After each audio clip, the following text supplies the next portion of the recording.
أعوذ بالله من الشيطان الرجيم. بسم الله الرحمن الرحيم.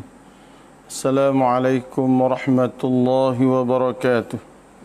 الحمد لله رب العالمين، والصلاة والسلام على أشرف الأنبياء والمرسلين سيدنا ونبينا محمد وعلى آله وصحبه أجمعين.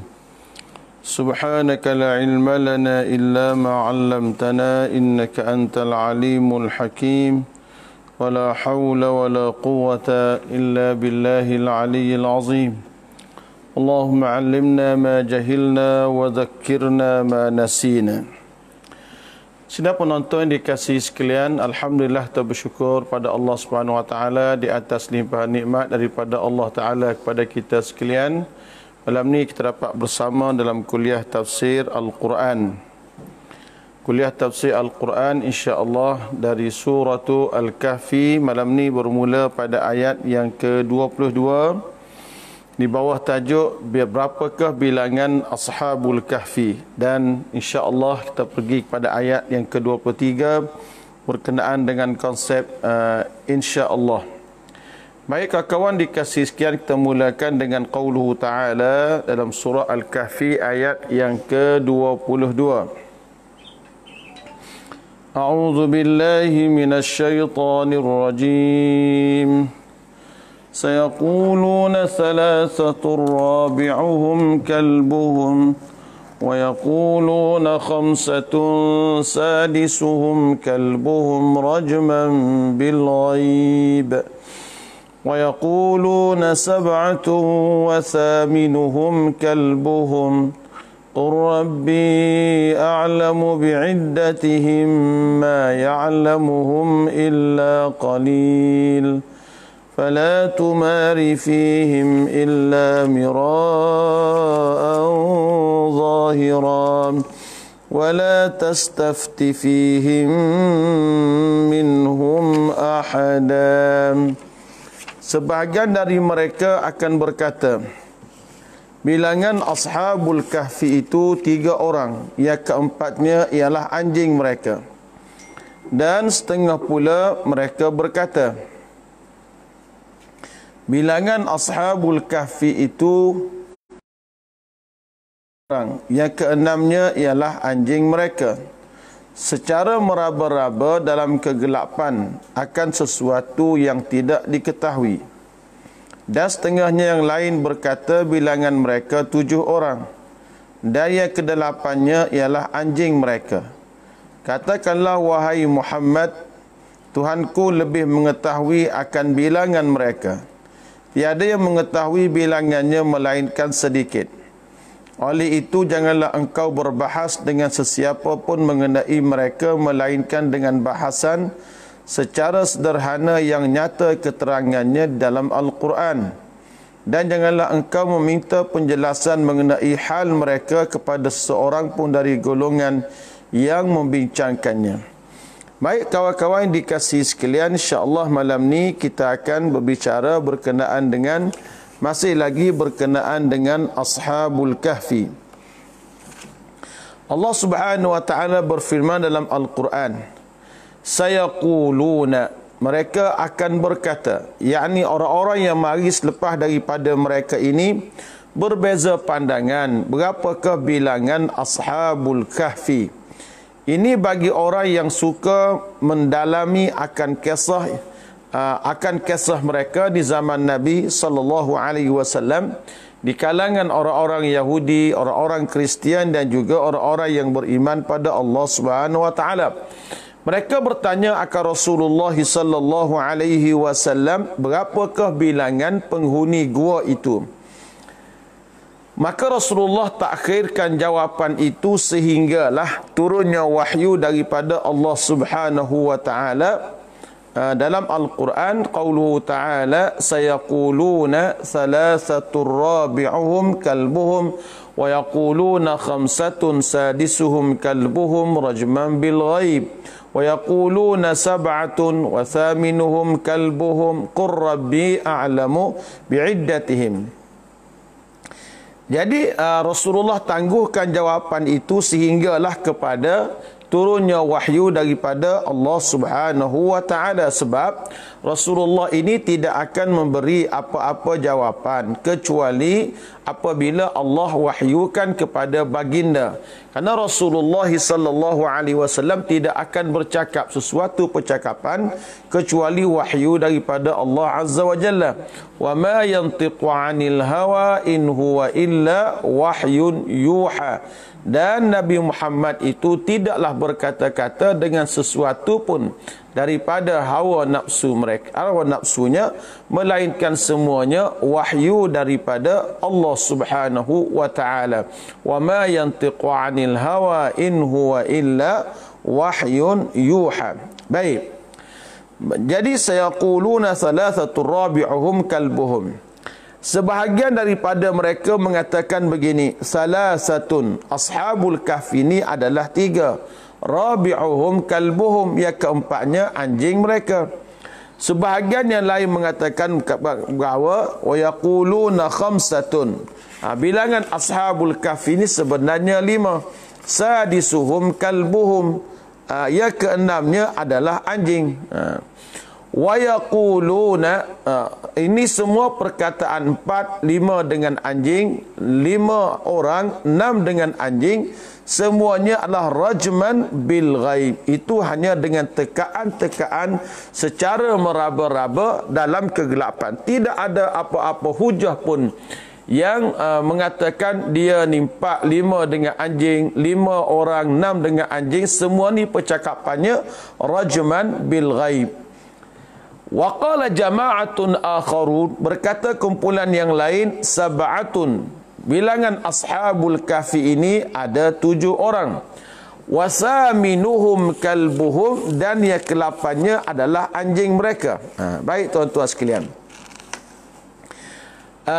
Wasaminuhum kalbuhum, dia ke-8-nya adalah anjing mereka. Di sini banyak sedikit ulama yang beranggapan sedemikian, kerana ayat sab'atun wasaminuhum kalbuhum, ayat ini datangnya selepas daripada perkataan rajman bil ghaib, yakni selepas daripada marinya perkataan itu dengan meraba-raba dalam kegelapan. Selepas disebutkan meraba-raba dalam kegelapan tentang bilangan itu, barulah kawan-kawan sekalian Allah Ta'ala sebut sab'atun wasaminuhum kalbuhum, 7, dan bilangan yang ke-8-nya adalah anjing mereka. Jadi banyak ulama kata ashabul kahfi ini bilangannya adalah 7 orang, dan yang ke-8 itu adalah anjing mereka. Yang ke-8 adalah anjing mereka. Jadi kawan-kawan dikasih sekalian, sebab itulah ada di kalangan ulama yang bilang bahawa ashabul kahfi ini 7 orang, yang ke-8-nya adalah anjing mereka. Allah Subhanahu wa taala kata, qul, katakanlah wahai Muhammad, rabbi a'lamu bi'iddatihim, bahawa Tuhanku lebih mengetahui dengan bilangan mereka yang sebenarnya. Di mana ilmu yang tahu tentang bilangan yang sebenar ahli Al-Kahfi ini dalam pengetahuan Allah Subhanahu wa taala, dan juga pengetahuan orang yang Tuhan maklumkan kepada mereka, sebahagian kecil daripada manusia, berapakah bilangan ashabul kahfi ini. Baik. Rabbi a'lamu bi'iddatihim. Dalam keadaan begini, apabila tidak ada apa-apa hujah dan sebagainya, yang paling afdal kata ulama di sini ialah raddul ilmi ila Allah Ta'ala. Kita serahkan berapa bilangan mereka ini kepada Allah Subhanahu wa taala, kerana tidak ada pentingnya tuan-tuan kita mendalami, kita korek siapa tahu 7 ke 8 ke 5 ke 6, semua ni tidak tahu belaka. Jadi kita serahlah kepada Allah Subhanahu wa taala. Kalau mengikut pandangan Ibnu Abbas radhiyallahu taala anhuma, dia kata, ana minal qalil, aku di kalangan orang yang sedikit yang diberikan ilmu oleh Allah Ta'ala. Pada pandanganku kanu sab'atun, mereka ni adalah sebanyak 7 orang. Ni kata Ibnu Abbas radhiyallahu taala anhuma. Dan untuk pengetahuan tuan-tuan dikasih sekalian, dalam pengajian ilmu tafsir, apabila disebutkan akan pendirian Abdullah Ibnu Abbas radhiyallahu taala anhuma, maka semua ulama-ulama yang lain akan hormat belaka, sebab Ibnu Abbas radhiyallahu taala anhuma ialah orang yang didoakan oleh Nabi sallallahu alaihi wasallam, Allahumma faqihhu fid din wa 'allimhu ta'wil. Ya Allah, ya Tuhanku, berilah kepada Abdullah bin Abbas ini faham dalam agama, wa 'allimhu ta'wil, dan ajarkanlah kepadanya ilmu ta'wil, yakni ilmu tafsir Al-Quran. Fala tumari fihim illa mira'an zahiran. Oleh itu janganlah engkau berbahas dengan sesiapa pun mengenai mereka, melainkan dengan bahasan secara sederhana yang nyata keterangannya dalam Al-Quran. Allah Subhanahu wa taala sebut sini fala tumari. Allah taala kata jangan kamu berbahas dengan wahai ahli kitab pada keadaan berapakah bilangan ashabul kahfi secara perbahasan yang dalam. Jangan kamu berbahas bersama kamu yang tidak tahu berapa bilangan mereka dan sebagainya, kecuali dengan cara perbahasan yang sederhana, yakni sekadar kita bercakap, berhujah, sekadar ada hujah begitu begini. Ini semua ketentuan Allah Subhanahu wa taala. Wala tujadilu ahlal kitab illa billati hi ahsan. Kamu juga orang beriman pada Allah, jangan kamu berbahas dengan ahli kitab itu kecuali dengan cara yang baik. Wala tastafti fihim minhum ahadan. Dan janganlah engkau meminta penjelasan mengenai hal mereka kepada seseorang pun dari golongan yang membincangkannya. Dan Tuhan kata wala tastafti, jangan kamu minta fatwa, jangan kamu tanya seseorang itu di kalangan mereka, di kalangan ahli kitab dan sebagainya, kisah ashabul kahfi dengan cara soalan yang orang kata soalan yang boleh menimbulkan kekeruhan dan kekecohan. Sebab benda ni adalah balik kepada Allah Subhanahu wa taala dalam masalah ilmu. Jadi Allah Subhanahu wa taala sebut dah, qur rabbi a'lamu bi'iddatihim ma ya'lamuhum illa qalil fala tumari fihim illa mira'an zahira wa la tastafti fihim minhum ahada. Jadi kesimpulannya, berapakah bilangan ashabul kahfi ini? Adakah 3, 4 dengan anjing ataupun 5, 6 dengan anjing? Yang ni Allah Ta'ala kata rajman bil ghaib, cara bacaan meraba-raba dalam kegelapan. Ada yang kata bahawa yaquluna sab'atun wa thaminuhum kalbuhum. Yang ketujuhnya, yang ketiga pandangan kata 7 orang, ke-8-nya adalah anjing. Hak ni mari selepas daripada perkataan rajman bil ghaib. Jadi banyak ulama kata bilangan ashabul kahfi ini seramai 7 orang, 8 dengan anjing. Apa-apa pun kata Allah, qul Rabbi a'lamu bi'iddatihim. Bagi tahulah wahai Muhammad bahawa sesungguhnya Rabbi Tuhanku a'lamu bi'iddatihim, lebih mengetahui dengan berapakah bilangan ashabul kahfi yang sebenarnya. Kita serahlah kepada Allah Azza wa Jalla. Baik, ayat yang ke-23, wala taqulanna li syai'in inni fa'ilun dzalika ghadan illa an yasha Allah wadhkur rabbaka idza nasita wa qul asa an yahdiyani rabbi li aqraba min hadza rashada. Dan janganlah engkau berkata mengenai sesuatu yang hendak dikerjakan bahawa aku akan lakukan yang demikian itu kemudian nanti, melainkan hendaklah disertakan dengan perkataan insya Allah. Dan ingatlah serta sebutlah akan Tuhanmu jika engkau lupa, dan katakanlah mudah-mudahan Tuhanku memimpinku ke jalan petunjuk yang lebih dekat dan lebih terang daripada ini. Baik kawan-kawan sekalian, di sini Allah Subhanahu wa taala mengajar Nabi kita sallallahu alaihi wasallam dan juga umatnya supaya sentiasa menggantungkan sesuatu kehendak benda berlaku di masa akan datang itu dengan takdir Allah Subhanahu wa taala. Qauluhu ta'ala wala taqulanna li syai'in wala taqulanna li syai'in, dan janganlah kamu katakan wahai Rasul kerana sesuatu perkara yang kamu berazam untuk lakukannya di masa-masa akan datang. Yakni benda kita nak buat depan hari, esok ke lusa ke lepas ni. Jangan kamu kata aku nak buat ini sa'afalu zalika ghadan, aku nak buat benda ni esok-esok, kecuali hendaklah kamu iringkan ia itu dengan masyiatillah, dengan kehendak Allah Subhanahu wa taala. Hendaklah kamu kata insya-Allah jika dikehendaki oleh Allah Subhanahu wa taala. Dia insya-Allah ada 3 perkataan. Tuan-tuan jelaskan baik-baik ya. Ada 3 perkataan. Ada in artinya jika. Sya'a jika dikehendaki. Sya'a kemahuan. Jika dikehendaki Allah oleh Allah. Yakni insya Allah jika dikehendaki oleh Allah. Ejaan bahasa Melayunya in itu satu perkataan in.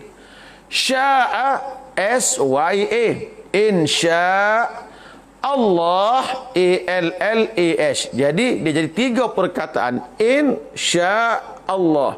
In I-N satu, jauhkan sedikit sya'a perkataan lain dikehendaki Allah, iaitu alif lam lam ha A-L-L-A-S. 3 perkataan. Apa bezanya kalau tuan-tuan tulis dengan 2 perkataan? Tuan-tuan tulis I-N-S-Y-A insya. Lepas tu Allah. Artinya jauh beza kawan-kawan. Kalau tadi in jika, sya'a dikehendaki, yang ketiga Allah jika dikehendaki Allah. Kalau insya'a arti dia begini. Perkataan insya'a asal dia ansya'a yunshi'u insya'an. Insya'an artinya kita mengadakan. Katakanlah kita membina bangunan, buat bangunan baru.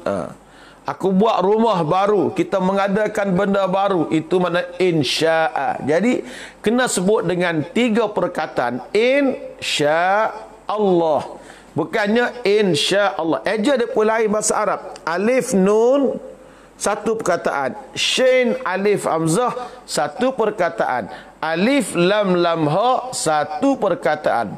Kalau tuan-tuan aja alif nun shin alif hamzah jadi insya satu perkataan, artinya jauh beza dengan perkataan insya-Allah. Jadi kena faham di situ perkataan insya-Allah. Wala taqulanna li syai'in inni fa'ilun dzalika ghadan illa an yasha Allah. Melainkan jika dikehendaki oleh Allah Subhanahu wa taala.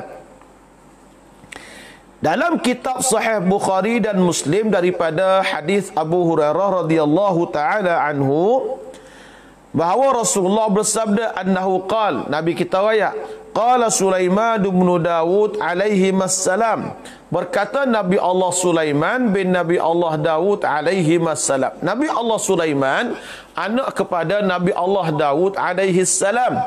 Nabi Daud alaihi salam ini kawan-kawan sekalian, dia ni adalah menantu kepada Talut. Kita buka surah Al-Baqarah kan, falamma fasala Talutu bil junud. Jadi Talut ni dia kata kepada orang tentera dia, siapa dia boleh tolong aku mengalahkan kerajaan Jalut, aku kahwinkan dia dengan anak perempuanku dan aku kurniakan kepadanya kerajaanku, aku wik dia menjadi raja. Maka marilah seorang pemuda bernama Daud. Akhirnya Nabi Daud berperang bersama dengan Talut dan dia menang. Dia berkahwin dengan puteri Talut dan dia menjadi raja kepada kerajaan menggantikan Talut. Dia dilantik oleh Allah Ta'ala menjadi Nabi. Nabi Allah Daud alaihi salam. dari Nabi Allah Daud sebagai raja, mari pula anaknya wa waritha Sulaimanu Dawuda. Maka Nabi Sulaiman alaihi salam mewarisi pula kerajaan dari Nabi Allah Daud alaihi salatu wassalam. Jadi Nabi Allah Sulaiman dengan Nabi Allah Daud alaihi wassalam, kedua-dua mereka adalah nabi yang dipilih oleh Allah dan mereka adalah sebagai seorang raja. Baik. Apa kata Nabi Sulaiman? La'atufahunna al-lailata ala sab'ina imra'ah wa fi riwayatin mi'atu imra'ah talidu kullu imra'atin minhunna ghulaman yuqatilu fi sabilillah. Faqila lahu wa fi riwayatin qala lahu al-malak qul in syaa Allah falam yaqul fatafa bihinna falam yalid minhunna illa imra'atun wahidatun nisfu insanin. فقال رسول الله صلى الله عليه وسلم والذي نفسي بيده لو قال إن شاء الله لم يحنث وكان دركا لحاجته وفي رواية ولقاتلوا في سبيل الله فرسانا أجمعون. Nabi Sulaiman alaihi salam dia kata, aku akan pergi ke semua rumah isteriku pada malam ini. Ada riwayat kata isteri Nabi Sulaiman 70 orang. Ada kata isteri Nabi Sulaiman seramai 100 orang. Aku akan setubuh dengan mereka. Setiap daripada mereka akan mengandung dan akan melahirkan seorang anak yang akan menjadi pejuang-pejuang di jalan Allah Subhanahu wa taala. Faqala lahul malak, lalu malaikat berkata, qul insyaallah, kata olehmu wahai Sulaiman, insyaallah, jika dikehendaki oleh Allah. Falam yaqul, Nabi Sulaiman tak kata insyaallah. Malam tu dia pun tawahlah, pusing isteri dia, fatafa bihinna, pusing isteri dia, tidur sekali, setubuh sekali apa, dan tidaklah lahir daripada perempuan-perempuan isteri Nabi Sulaiman itu kecuali seorang anak yang tidak sempurna akan kejadiannya. Boleh juga anak seorang dari 70 ataupun 100 bini, hanya boleh seorang saja anak, tuan-tuan dikasih sekalian. Faqala Rasulullah, kata Nabi, wallazi nafsi biyadih, demi Tuhan yang berkuasa penuh kepadaku, lau qala, kalau Nabi Sulaiman kata insyaallah, dia kata insyaallah, wa kana darakan li hajatih, Nabi Sulaiman akan dapat anak seramai 100 orang ataupun 70 orang, ya semua mereka ini akan berjuang berjihad fi sabilillah. Yang tak boleh ni kerana satu perkataan saja, insya-Allah, dia tidak kata. Orang-orang Melayu ni kawan-kawan, dia kata bahawa insya-Allah ni jadikan dia satu alat untuk tidak buat. Ni satu perkara masalah dia. Katakanlah, oi, mak, gula rumah kawan tu, insya-Allah. Dia pergi dah. Oh, insya-Allah. Tu dalam dua tu orang Melayu. Rumah demo beres, kawan akan pergi. Tu dia akan pergi suruh. Tapi kalau buat insya-Allah tu kadang-kadang untuk melepaskan jawapannya sahaja. Tak bagus sebenarnya. Kita kena kata, bila jawab insya-Allah, kita kena tunaikan sedaya upaya kita kecuali ada keuzuran syar'i. Seperti kita kata, tak boleh pergi kerana ada halangan-halangan yang tak dapat dielakkan. Maka barulah tuan-tuan sekalian, boleh kita nak kata kita tak buat. Begitu. Baik. وَاذْكُرْ رَبَّكَ إِذَا نَسِيتَ وَقُلْ عَسَىٰ أَن يَهْدِيَنِ رَبِّي لِأَقْرَبَ مِنْ هَذَا رَشَدًا. وَاذْكُرْ رَبَّكَ إِذَا نَسِيتَ, dan ingatlah serta sebutlah akan Tuhanmu jika engkau lupa. Ingatlah dan sebutlah akan nama Tuhanmu jika kamu lupa. Baik. Ingatlah akan kehendak Tuhanmu, kata olehmu insya-Allah. Kalau kamu lupa, kamu kata insya-Allah. Kita raya insya-Allah, kita akan buat. Kita berzikirlah. Sama ada misalnya gini, kita raya kita gula rumah kawan dah. Gula rumah kawan, kenduri rumah kawan esok. Kita pun senyap lama baru teringat. Oh, aku tak kata insya-Allah tadi. Walaupun sudah beza selama masa yang lama, katakanlah insya-Allah. Kalau lambat ke baru tahu ke, kata insya-Allah. Kata Ibnu Abbas, walau ba'da sanatin, walaupun sampai setahun baru mengingat nak kata insya-Allah, mengatalah insya-Allah ini. Jadi tuan-tuan, janganlah kita lupa akan ucapan perkataan insya-Allah taala. Katakanlah misalnya abang kata esok abang nak pergi ke pejabat, insya-Allah. Esok abang nak berhenti makan nasi di kedai sekian-sekian, insya-Allah. Nah, kena gatuk insya-Allah. Kita doakan pada Allah Ta'ala, mudah-mudahan Allah Ta'ala beri kitanya boleh semaya Jumaat dengan sempurna pada hari Jumaat ni, insya-Allah, jika dikehendaki oleh Allah. Tak jadi juga tu bukan kerja kita. Begitu tuan-tuan, insya-Allah ni kena sentiasa basah di mulut kita dengan perkataan insya-Allah. Wadhkur rabbaka idza nasita wa qul asa an yahdiyani rabbi. Dan ucapkanlah olehmu wahai Muhammad, asa an yahdiyani rabbi li aqraba min hadza rasyada. Mudah-mudahan Tuhanku akan mentaufikkan aku kepada sesuatu perkara yang lain, ganti daripada yang aku lupa itu, ataupun manfaat baru yang aku lupa tadi. Bila orang tanya kita sesuatu yang kita tidak tahu, kita minta dengan Allah Subhanahu Wa Taala bagi jawapan kepada kita semua, akan taufik hidayah daripada Allah Subhanahu Wa Taala.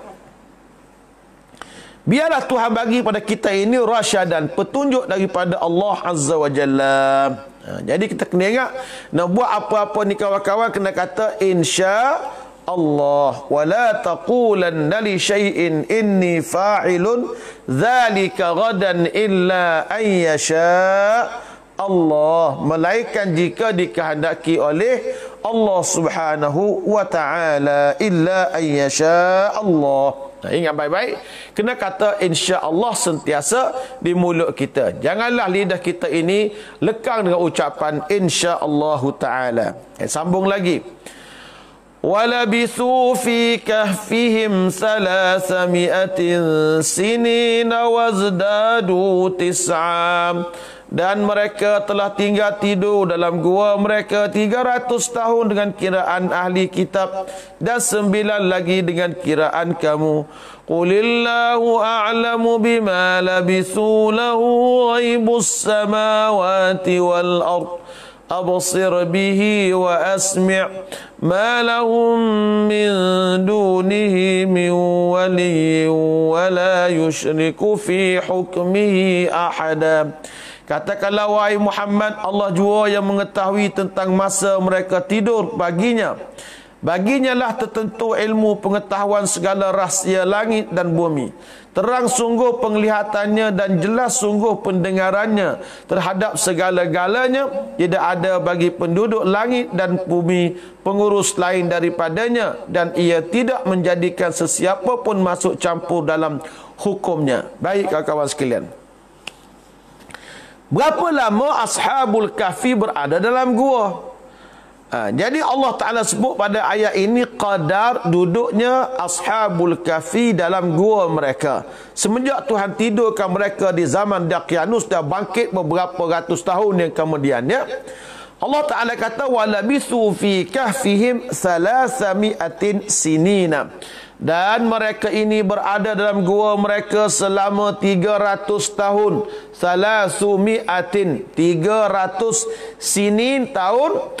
Wazdadu tis'a, dan ditambah lagi dengan 9, yakni 300 tahun tambah 9. Ada hikmah tuan-tuan, kenapa Tuhan guna perkataan macam ni? Baik, sesungguhnya Ashabul Kahfi ini tidur dalam gua selama 309 tahun hilaliyah, yakni tahun bulan. Tahun Islamnya, kalau kita lah tahun Islamnya 309 tahun, dan kalaulah tahun mataharinya selama 300 tahun. Dia kalau tuan-tuan nak kira mudahnya begini ya. Setiap 30 tahun matahari, dia akan jadi 31 tahun bulan, tahun Hijri. Katakanlah A lahirnya tahun 1970. Katalah begitu. Tahun 2000 umurnya sudah 30 tahun Masihi. Kalau tahun Hijrinya sudah jadi 31.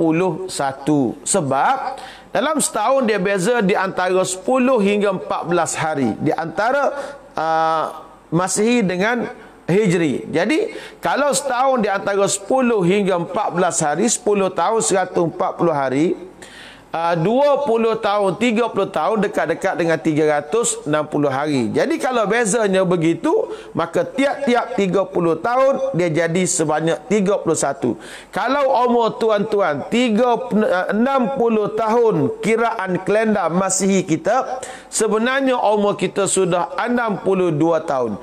Kalau orang ni umurnya 90 tahun mengikut kalender Masihi kita, maka sudah jadi 93 tahun. 93 tahun. Jadi kalau umur Nabi ni wafat 63 tahun, kalaulah itu tahun Hijri, artinya tahun Masihi kita selama 60 tahun, maka itulah umur yang kita berperang dengan kematian. Baik kawan-kawan sekalian.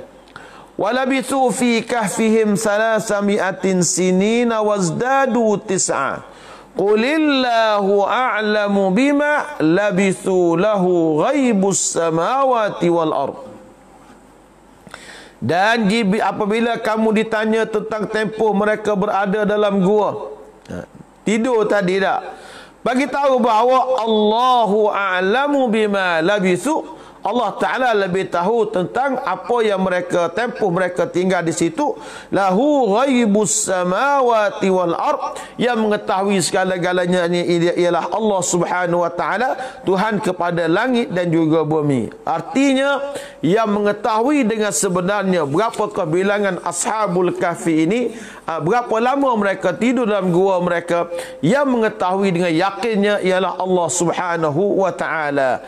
Ya, kita boleh anggap 300 tahun ke 309 tahun ke, bilangan mereka 7 ke 4 ke 7 apa ni 4 ke 5 ke 6 ke 7. Semua ni tuan-tuan ilmu yang hakiki, yang yakinnya dengan Allah Subhanahu wa Ta'ala. Banyak mana mereka berapa lama duduk di sini, yang mengetahui dengan sebenar-benarnya adalah Allah.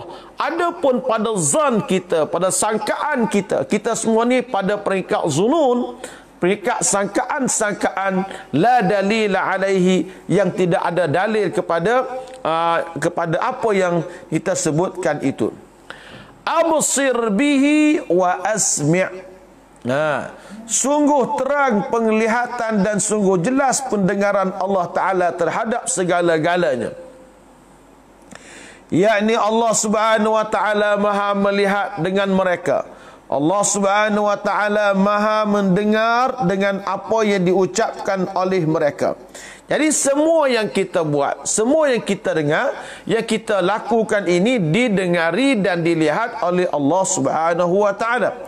Ma lahum min dunihi min waliyin. Dan tidak adalah kepada orang-orang yang lain, kepada manusia itu selain daripada Allah Ta'ala sebagai penolong yang akan mengurus tadbirkan akan urusan mereka. Kita ni tuan-tuan, yang mengurus tadbirkan urusan kita ini ialah Allah Subhanahu wa Ta'ala, bukannya manusia. Lepas tu kita kena bergantung harap bulat-bulat kepada Allah Azza wa Jalla. Wa la yusyriku fi hukmihi ahadan. Dan bahawa Allah Ta'ala ini tidak boleh kita nak syarikatkan, kita nak syirikkan dengan sesuatu yang lain daripada Allah Subhanahu wa Ta'ala. Jadi kawan-kawan dikasih semua, Ashabul Kahfi duduk dalam gua selama ratusan tahun. Dan bilangan berapa lama yang sebenar hanya diketahui oleh Allah Subhanahu wa Ta'ala sahaja. Yang penting kepada kita, konsepnya ialah kita kena yakin bahawa setiap yang bertakwa akan diberi kejayaan oleh Allah Ta'ala. Setiap yang hidup akan mati dan akan dimakitkan semula oleh Allah Ta'ala, walaupun dia sudah mati ratusan tahun. Dia tidur saja 300 tahun lebih, tapi tuan-tuan, dia dihidupkan semula oleh Allah Subhanahu Wa Ta'ala. Ini semuanya dalil dan kudrat yang menunjukkan bahawasanya Allah Subhanahu Wa Ta'ala ini Tuhan yang maha berkuasa di atas segala-galanya. InsyaAllah Ta'ala sambung lagi pada malam besok pada ayat yang ke-27 di bawah tajuk taujihat Nabi kita sallallahu alaihi wasallam kepada orang-orang yang beriman pada Allah Subhanahu wa taala, supaya kita baca Quran, sabar bersama golongan fuqara dan masakin, dan kita menzahirkan kebenaran itu daripada Allah Subhanahu wa taala. Insya-Allah kita baca malam besok pada ayat yang ke-27 dan ayat ke-31 tentang tajuk yang telah saya sebutkan tadi. Bertemu lagi pada pagi besok bersama saya 6.45 pagi di bawah kitab wasiat Rasulullah sallallahu alaihi wasallam. Wa sallallahu ala nabiyyina Muhammad. Rabbana taqabbal minna innaka antas samiul alim wa tub alaina ya maulana innaka antat tawwabur rahim waghfir lana wa liwalidina wal hadirin wal ghaibin bi rahmatika ya arhamar rahimin wa akhiru da'wana anil hamdulillahi rabbil alamin. Wassalamu alaikum warahmatullahi wabarakatuh.